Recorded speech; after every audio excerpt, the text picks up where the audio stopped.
दोस्तों, इस बार गणेश चतुर्थी 19 सितंबर को मनाई जाएगी। इस दिन भगवान गणपति से संबंधित ये 4 कथाएं आपको जरूर सुननी चाहिए। संकष्टी गणेश चतुर्थी व्रत करने और ये कथाएं सुनने से घर परिवार में आ रही विपदा दूर होती है। कई दिनों से रुके मांगलिक कार्य संपन्न होते हैं तथा भगवान श्री गणेश असीम सुखों की प्राप्ति कराते हैं। पहली कथा। एक समय की बात है कि विष्णु भगवान का विवाह लक्ष्मी जी के साथ निश्चित हो गया। विवाह की तैयारी होने लगी। सभी देवताओं को निमंत्रण भेजे गए, परंतु गणेश जी को निमंत्रण नहीं दिया, कारण जो भी रहा हो। अब भगवान विष्णु की बारात जाने का समय आ गया। सभी देवता अपनी पत्नियों के साथ विवाह समारोह में आए। उन सब ने देखा कि गणेश जी कहीं दिखाई नहीं दे रहे हैं। तब वे आपस में चर्चा करने लगे कि क्या गणेश जी को नहीं न्योता है या स्वयं गणेश जी ही नहीं आए हैं। सभी को इस बात पर आश्चर्य होने लगा। तभी सबने विचार किया कि विष्णु भगवान से ही इसका कारण पूछा जाए। विष्णु भगवान से पूछने पर उन्होंने कहा कि हमने गणेश जी के पिता भोलेनाथ महादेव को न्योता भेजा है। यदि गणेश जी अपने पिता के साथ आना चाहते तो आ जाते, अलग से न्योता देने की कोई आवश्यकता भी नहीं थी। दूसरी बात यह है कि उनको 1.25 मन मूंग, 1.25 मन चावल, 1.25 मन घी और 1.25 मन लड्डू का भोजन दिन भर में चाहिए।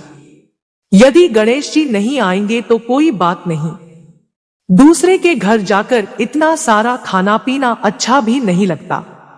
इतनी वार्ता कर ही रहे थे कि किसी एक ने सुझाव दिया, यदि गणेश जी आ भी जाएं तो उनको द्वारपाल बनाकर बैठा देंगे कि आप घर की याद रखना। आप तो चूहे पर बैठकर धीरे धीरे चलोगे तो बारात से बहुत पीछे रह जाओगे। यह सुझाव भी सबको पसंद आ गया, तो विष्णु भगवान ने भी अपनी सहमति दे दी। होना क्या था कि इतने में गणेश जी वहां आ पहुंचे और उन्हें समझा बुझाकर घर की रखवाली करने बैठा दिया। बारात चल दी। तब नारद जी ने देखा कि गणेश जी तो दरवाजे पर ही बैठे हुए हैं, तो वे गणेश जी के पास गए और रुकने का कारण पूछा।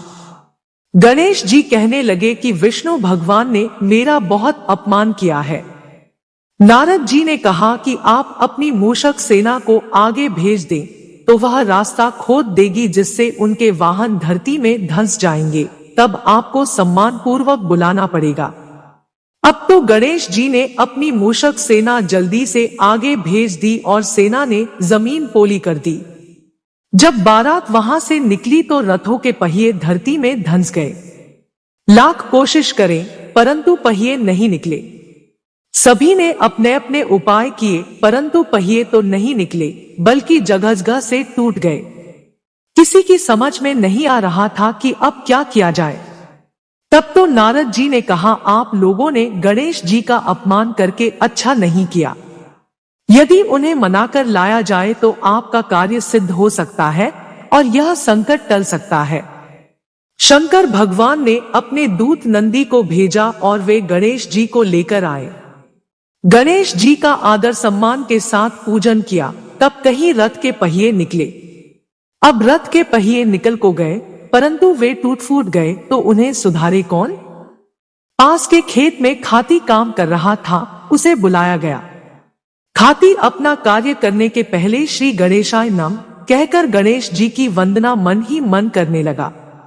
देखते ही देखते खाती ने सभी पहियों को ठीक कर दिया।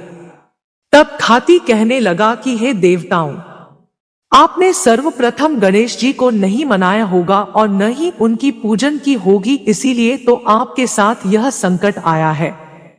हम तो मूर्ख अज्ञानी हैं, फिर भी पहले गणेश जी को पूजते हैं, उनका ध्यान करते हैं। आप लोग तो देवतागण हैं, फिर भी आप गणेश जी को कैसे भूल गए? अब आप लोग भगवान श्री गणेश जी की जय बोलकर जाएं, तो आपके सब काम बन जाएंगे और कोई संकट भी नहीं आएगा।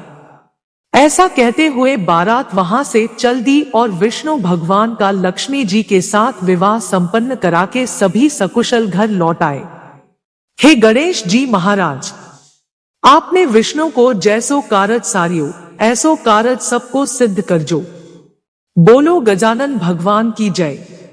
गणेश चतुर्थी व्रत की दूसरी कथा। श्री गणेश चतुर्थी व्रत की पौराणिक कथा के अनुसार एक बार भगवान शिव तथा माता पार्वती नर्मदा नदी के किनारे बैठे थे। वहां माता पार्वती ने भगवान शिव से समय व्यतीत करने के लिए चौपड़ खेलने को कहा। शिव चौपड़ खेलने के लिए तैयार हो गए, परंतु इस खेल में हार जीत का फैसला कौन करेगा, यह प्रश्न उनके समक्ष उठा तो भगवान शिव ने कुछ तिनके एकत्रित कर उसका एक पुतला बनाकर उसकी प्राण प्रतिष्ठा कर दी और पुतले से कहा, बेटा, हम चौपड़ खेलना चाहते हैं, परंतु हमारी हार जीत का फैसला करने वाला कोई नहीं है, इसीलिए तुम बताना कि हम दोनों में से कौन हारा और कौन जीता। उसके बाद भगवान शिव और माता पार्वती का चौपड़ खेल शुरू हो गया। यह खेल 3 बार खेला गया और संयोग से तीनों बार माता पार्वती ही जीत गई। खेल समाप्त होने के बाद बालक से हार जीत का फैसला करने के लिए कहा गया, तो उस बालक ने महादेव को विजयी बताया। यह सुनकर माता पार्वती क्रोधित हो गई और क्रोध में उन्होंने बालक को लंगड़ा होने, कीचड़ में पड़े रहने का श्राप दे दिया। बालक ने माता पार्वती से माफी मांगी और कहा कि यह मुझसे अज्ञानतावश ऐसा हुआ है, मैंने किसी द्वेष भाव में ऐसा नहीं किया। बालक द्वारा क्षमा मांगने पर माता ने कहा, यहाँ गणेश पूजन के लिए नाग कन्याएं आएंगी, उनके कहे अनुसार तुम गणेश व्रत करो, ऐसा करने से तुम मुझे प्राप्त करोगे। यह कहकर माता पार्वती शिव के साथ कैलाश पर्वत पर चली गई। 1 वर्ष के बाद उस स्थान पर नाग कन्याएं आईं। तब नाग कन्याओं से श्री गणेश के व्रत की विधि मालूम करने पर उस बालक ने 21 दिन लगातार गणेश जी का व्रत किया। उसकी श्रद्धा से गणेश जी प्रसन्न हुए। उन्होंने बालक को मनोवांछित फल मांगने के लिए कहा। उस पर उस बालक ने कहा, हे विनायक, मुझ में इतनी शक्ति दीजिए कि मैं अपने पैरों से चलकर अपने माता पिता के साथ कैलाश पर्वत पर पहुंच सकूं और वे यह देख प्रसन्न हो। तब बालक को वरदान देकर श्री गणेश अंतर्ध्यान हो गए। इसके बाद वह बालक कैलाश पर्वत पर पहुंच गया और कैलाश पर्वत पर पहुंचने की अपनी कथा उसने भगवान शिव को सुनाई। चौपड़ वाले दिन से माता पार्वती शिवजी से विमुख हो गई थी। देवी के रुष्ट होने पर भगवान शिव ने भी बालक के बताए अनुसार 21 दिनों तक श्री गणेश का व्रत किया। इस व्रत के प्रभाव से माता पार्वती के मन से भगवान शिव के लिए जो नाराजगी थी वह समाप्त हो गई। तब यह व्रत विधि भगवान शंकर ने माता पार्वती को बताई। यह सुनकर माता पार्वती के मन में भी अपने पुत्र कार्तिकेय से मिलने की इच्छा जागृत हुई। तब माता पार्वती ने भी 21 दिन तक श्री गणेश का व्रत किया तथा दूर्वा, फूल और लड्डुओं से गणेश जी का पूजन अर्चन किया। व्रत के 21वें दिन कार्तिकेय स्वयं माता पार्वती जी से आ मिले।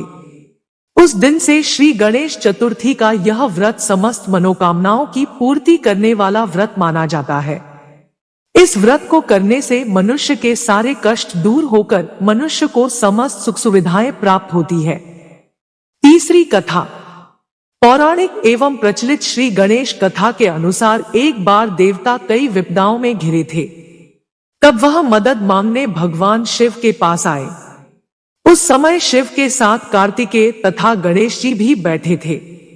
देवताओं की बात सुनकर शिव जी ने कार्तिकेय व गणेश जी से पूछा कि तुम में से कौन देवताओं के कष्टों का निवारण कर सकता है।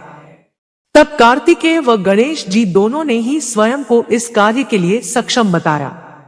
इस पर भगवान शिव ने दोनों की परीक्षा लेते हुए कहा कि तुम दोनों में से जो सबसे पहले पृथ्वी की परिक्रमा करके आएगा वही देवताओं की मदद करने जाएगा।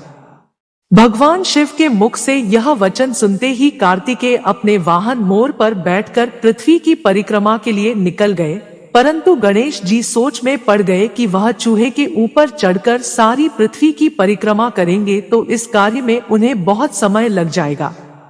तभी उन्हें एक उपाय सूझा। गणेश अपने स्थान से उठे और अपने माता पिता की 7 बार परिक्रमा करके वापस बैठ गए। परिक्रमा करके लौटने पर कार्तिकेय स्वयं को विजेता बताने लगे। तब शिव जी ने श्री गणेश से पृथ्वी की परिक्रमा न करने का कारण पूछा। तब गणेश ने कहा, माता पिता के चरणों में ही समस्त लोक है। यह सुनकर भगवान शिव ने गणेश जी को देवताओं के संकट दूर करने की आज्ञा दी। इस प्रकार भगवान शिव ने गणेश जी को आशीर्वाद दिया कि चतुर्थी के दिन जो तुम्हारा पूजन करेगा और रात्रि में चंद्रमा को अर्घ्य देगा, उसके तीनों ताप यानी दैहिक ताप, दैविक ताप तथा भौतिक ताप दूर होंगे। इस व्रत को करने से व्रतधारी के सभी तरह के दुख दूर होंगे और उसे जीवन के भौतिक सुखों की प्राप्ति होगी। चारों तरफ से मनुष्य की सुख समृद्धि बढ़ेगी, पुत्र पौत्रादि धन ऐश्वर्य की कमी नहीं रहेगी। चौथी कथा। एक समय की बात है, राजा हरिश्चंद्र के राज्य में एक कुम्हार था। वह मिट्टी के बर्तन बनाता, लेकिन वे कच्चे रह जाते थे। एक पुजारी की सलाह पर उसने इस समस्या को दूर करने के लिए एक छोटे बालक को मिट्टी के बर्तनों के साथ आवा में डाल दिया। उस दिन संकष्टी चतुर्थी का दिन था। उस बच्चे की मां अपने बेटे के लिए परेशान थी। उसने गणेश जी से बेटे की कुशलता की प्रार्थना की। दूसरे दिन जब कुम्हार ने सुबह उठकर देखा तो आवा में उसके बर्तन तो पक गए थे, लेकिन बच्चे का बाल बाका भी नहीं हुआ था। वह डर गया और राजा के दरबार में जाकर सारी घटना बताई। इसके बाद राजा ने उस बच्चे और उसकी मां को बुलवाया तो मां ने सभी तरह के विघ्न को दूर करने वाली संकष्टी चतुर्थी का वर्णन किया। इस घटना के बाद से महिलाएं संतान और परिवार के सौभाग्य के लिए संकट चौथ का व्रत करने लगी।